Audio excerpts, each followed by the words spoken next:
You wake up, you check your bank account, your money is there. But here's a question nobody asks. What if one day it wasn't?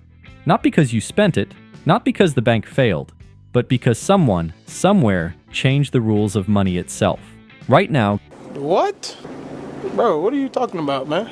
governments around the world are building something called CBDCs, central bank digital currencies. They say it's innovation, efficiency, modernization, but critics say it's surveillance, control, programmable money. So what are CBDCs really? And why are central banks racing to build them? By the end of this video, you'll understand three forces driving CBDCs: control, efficiency, and trust. And once you see them clearly, you'll realize this isn't just about digital money, it's about power. What is a CBDC? Let's simplify this. You already use digital money. When you tap your card, when you send Zelle, when your paycheck hits your account, that's digital. But here's the difference. That money isn't issued directly by the central bank to you. It's issued by commercial banks. Your bank holds your deposit. The central bank sits behind the system. A CBDC changes that. It's digital money issued directly by the central bank. Not Bitcoin, not a stablecoin, not PayPal. It's government-backed digital currency. Imagine having an account, not at Chase or Bank of America, but at the Federal Reserve itself. That's the shift. And it's bigger than it sounds. But here's the real question. Why would governments rebuild the entire monetary system? If the current one already works, that's where things get interesting. The efficiency argument, central banks say CBDCs make payments faster, cheaper, more inclusive. Right now, money moves through layers. You to bank to clearing system to other bank to recipient. With CBDCs, it could move instantly, peer-to-peer. No delays, no intermediaries. They also argue it helps the unbanked. Millions of people globally don't have bank accounts. A digital wallet backed by the central bank could give them access to the financial system. Sounds good, right? But efficiency is never the full story, because money is not just a payment tool, it's a control mechanism. Control, the quiet shift. Here's where the tone changes. Cash is anonymous. When you pay with cash, there's no permanent record in a central database. CBDCs, 100% digital, 100% traceable. Now pause. This doesn't automatically mean abuse, but it means capability, and capability changes incentives. Imagine money that can be tracked, limited, programmed. Yes, programmed. In theory, a CBDC could be designed to expire after a certain date, only be spent on certain goods, be restricted geographically, be frozen instantly. Now imagine stimulus checks that must be spent within 30 days, or welfare funds that can't be used on specific items, or sanctions applied directly to individuals. Instantly, no bank needed, no court delay, just code. Is that efficiency or control? That depends on who holds the switch. But here's the twist most people miss. CBDCs are not being developed because governments want more control. They're being developed because governments are losing control. To what? Crypto. The crypto threat Bitcoin introduced something radical. Money without a central authority. Ethereum expanded that idea. Stablecoins now move billions daily. Private digital currencies are growing. And if people start trusting decentralized systems more than state currencies, central banks lose influence. And central banks run the economy through monetary policy, interest rates, money supply, inflation targeting. If money moves outside their system, they can't steer the ship. CBDCs are, in many ways, a defensive move, a way to modernize before becoming obsolete. It's not just innovation, it's survival. Are you serious? The banking system disruption. Now here's a structural issue nobody talks about enough. If people can hold money directly at the central bank, why keep money at commercial banks? Banks rely on deposits to issue loans. If deposits move to CBDC wallets, banks lose funding. Less funding means fewer loans. Fewer loans means slower economic activity. So central banks face a paradox: create CBDCs too attractive, and you weaken your banking system, make them too restricted, and nobody uses them. Design becomes destiny. And here's the bigger philosophical question. What is money really? Is it freedom? Or is it a tool of the state? The answer determines how you see CBDCs.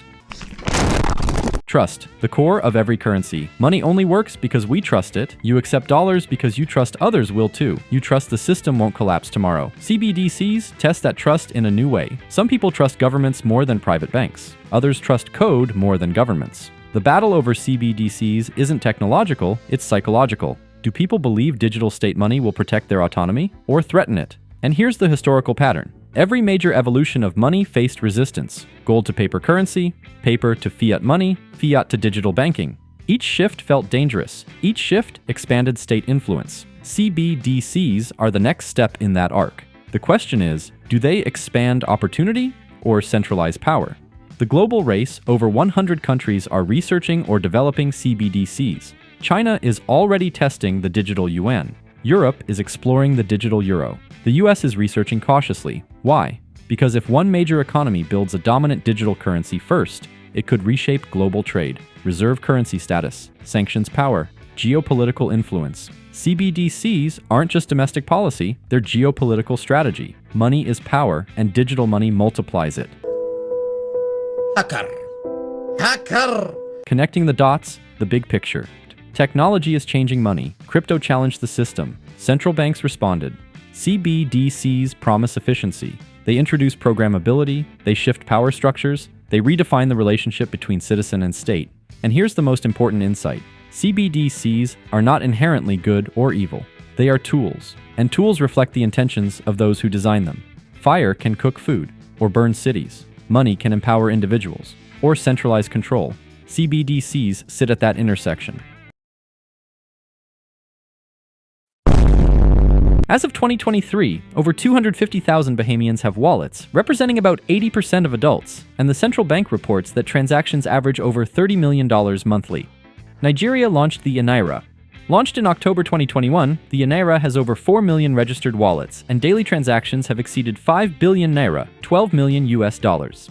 The central bank is working on integrating Naira into mobile banking apps for seamless use. In fact, Jamaica reported that within the first 6 months, nearly 150,000 people adopted Jamdex wallets, and it is now being piloted in government payments and utility bill collection. The pilot now includes over 140 million digital yuan wallets, with cumulative transactions exceeding 62 billion yen, $9 billion US dollars, and the government has issued digital yuan as stimulus payments to selected households and government contractors. The ECB has conducted tests in Lisbon, Paris, and Frankfurt using both offline cards and smartphone wallets, with transaction simulations up to 10,000 euros per user to gauge usability and security. Currently, cross-border transfers can take 2 to 5 business days and cost 5 to 10% in fees for some countries, according to the World Bank. Remittances to Africa or Southeast Asia can exceed 8% per transaction. Already, China has signed CBDC cooperation agreements with Thailand, the UAE, and Hong Kong for cross-border trials. In these pilot programs, CBDC transactions settle in seconds rather than days. Holding caps are not arbitrary. They are macro-financial stabilizers. By limiting retail balances, for example, 3,000 to 10,000 euros in Europe or 50,000 yen in China's pilots, central banks are attempting to prevent retail CBDCs from becoming crisis accelerators that drain commercial bank deposits overnight. Historical precedent supports caution. During the 2008 financial crisis, a sudden loss of retail deposits triggered bank collapses. CBDCs could magnify such dynamics if limits and friction aren't built in. In Sweden, cash payments now account for less than 1% of transactions. Norway, Denmark, and South Korea show similar trends. The ECB, Bank of France, and BIS have tested offline card-based and smartphone-based CBDC solutions that work without internet connectivity for small transactions up to 200 to 500 euros.